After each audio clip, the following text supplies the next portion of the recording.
अस्सलाम वालेकुम। हाँ भाईजान, कैसे हैं आप सब लोग? ठीक हैं, खैरियत से हैं? आज के ब्लॉग में हम कवर करेंगे वीएफएस में जब भी आप अपना वीज़ा प्रोसेस करवाने जा रहे हैं तो क्या क्या डॉक्यूमेंट की रिक्वायरमेंट है, ताकि जब भी आप अपना वीज़ा प्रोसेस करवाने जाएं तो आपको कोई वहाँ पे परेशानी का सामना हो, क्योंकि आपका टाइम भी बहुत कीमती है और आपको पता है कि वहाँ पे जो अपॉइंटमेंट मिलती है उसमें भी काफ़ी टाइम लगता है। फिर आप अगर एक दफ़ा आपने अपॉइंटमेंट में अपना जो वीज़ा है उसको प्रोसेस नहीं करवा पाए तो फिर दोबारा अपॉइंटमेंट लेने में आपका टाइम भी ज़ाया होगा और परेशानी का सबब भी बनेगा। तो मैं आपको जो है मुकम्मल गाइड करूँगा, कंप्लीट डॉक्यूमेंट्स की लिस्ट जो है वो आपके साथ लिस्ट जो है वो शेयर करूँगा और आपको डॉक्यूमेंट एक एक करके बताता भी जाऊँगा और साथ साथ स्क्रीन पे दिखाता भी जाऊँगा। तो अभी आप देख सकते हैं कि ये है कंप्लीट जो डॉक्यूमेंट की चेक लिस्ट है। तो वहाँ पे जब भी आप अपना विजिट वीज़ा को जब आप प्रोसेस करवाने जाएंगे तो आपको ये डॉक्यूमेंट जो है वो चाहिए होंगे। तो शुरुआत करते हैं। सबसे फर्स्ट जो डॉक्यूमेंट है वो है हमारा वीज़ा अप्रूवल लेटर। अब ये वीज़ा अप्रूवल लेटर क्या है? ये जो आपको जो वीज़ा आपका सऊदी अरब में जो भी आपका रिलेटिव है, जिसने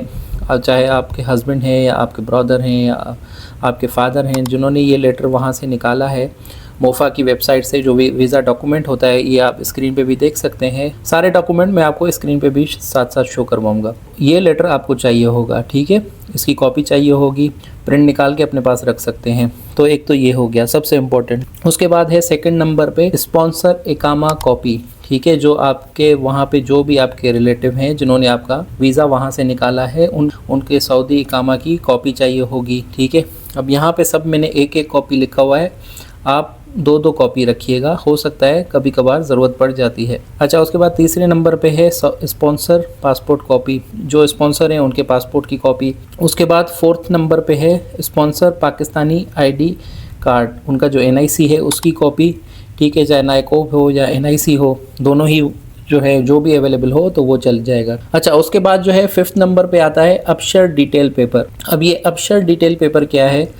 ये जो भी आपके स्पॉन्सर हैं जिन्होंने आपको वीज़ा भेजा है, उनसे आप कहिए कि वो वहाँ पे सऊदी में अपशर की वेबसाइट में जाएं और अपना जो है वो लॉगिन करें, जो उनकी आईडी है वो लॉगिन करें। उसके बाद वहाँ पे उनको इंटरफेस आएगा एक, और उस पर लिखा होगा डैशबोर्ड, जैसा कि आप देख सकते हैं। और इस पर जब वो क्लिक करेंगे तो ये दूसरी विंडो जो है वो इस तरह ओपन हो जाएगी। अब आप यहाँ पे आपने मोर डिटेल्स को क्लिक करना है। अब जब मोर डिटेल्स पे आप क्लिक करेंगे, अब डिटेल में देखें आप क्या क्या आ रहा है, ID number, ID version, date of birth, birth country, तो सारी चीज़ें जो है, उनका एक्सपायरी कब है, जो उनका कामा है उसकी एक्सपायरी कब है, तो सब चीज़ें यहाँ पे आ रही होंगी। ये पेपर जो है आपने उनसे कहना है कि वो आपको इसका पीडीएफ बना के या स्क्रीनशॉट लेके वो आपको सेंड कर दें। तो ये है अपशर डिटेल पेपर, और ये मोबाइल से ओपन नहीं हो सकता। इसके लिए लाजमी है कि उनको वेबसाइट से ही अपनी जो अपशर की आईडी है वो लॉगिन करनी पड़ेगी, मोबाइल से ये पेपर नहीं आ सकता।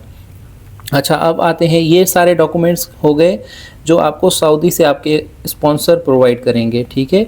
अब हम आते हैं उन डॉक्यूमेंट्स पे जो कि आपको पाकिस्तान में आपके अपने पास होंगे, जो आपके अपने पर्सनल डॉक्यूमेंट हैं, जो यहाँ पे एप्लीकेंट है जो आना चाह रहा है सऊदी अरब, ठीक है। तो 6 नंबर पे है एप्लीकेंट ओरिजिनल पासपोर्ट। लाजमी सी बात है, पासपोर्ट आपको चाहिए होगा।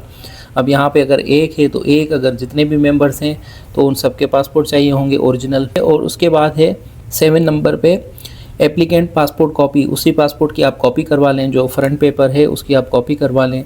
फिर उसके बाद आईडी कार्ड की कॉपी, जो आपका एनआईसी है उसकी कॉपी, जितने भी मेंबर्स हैं ये सब फिर से बता रहा हूँ, सभी की कॉपीज़ चाहिए होंगी। तो उसके बाद 9 पे है पासपोर्ट साइज फ़ोटोग्राफ, जो फ़ोटोग्राफ हो उसका जो बैकग्राउंड हो वो ब्लू हो या वाइट हो, और आप दो यहाँ पे आप जितने भी मेंबर्स हैं सबकी दो पिक्चर्स चाहिए होंगी। अच्छा, उसके बाद आते हैं हम 10 नंबर पे।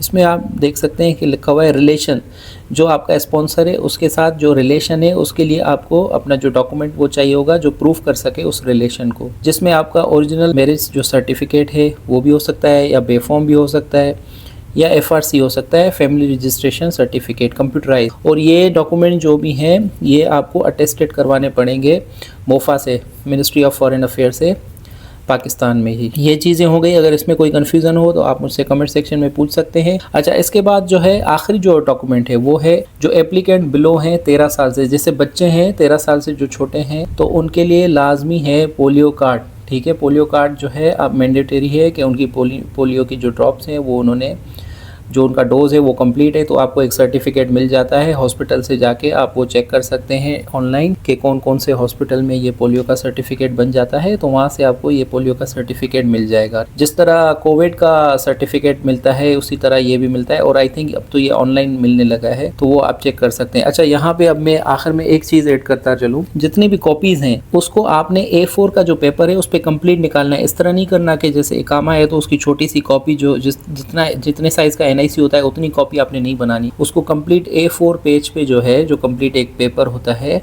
ठीक है, उसके सेंटर में आपने, अब जैसे फॉर एग्जांपल NIC है तो एक ऊपर आ जाएगा फ्रंट और नीचे आ जाएगा उसका बैक, तो दोनों जो उसके साइड्स हैं वो एक ही पेपर पे आ जाएंगी। इसी तरह फिर पासपोर्ट भी हो गया, जितनी भी चीज़ें होंगी वो आपने A4 पे निकालनी है।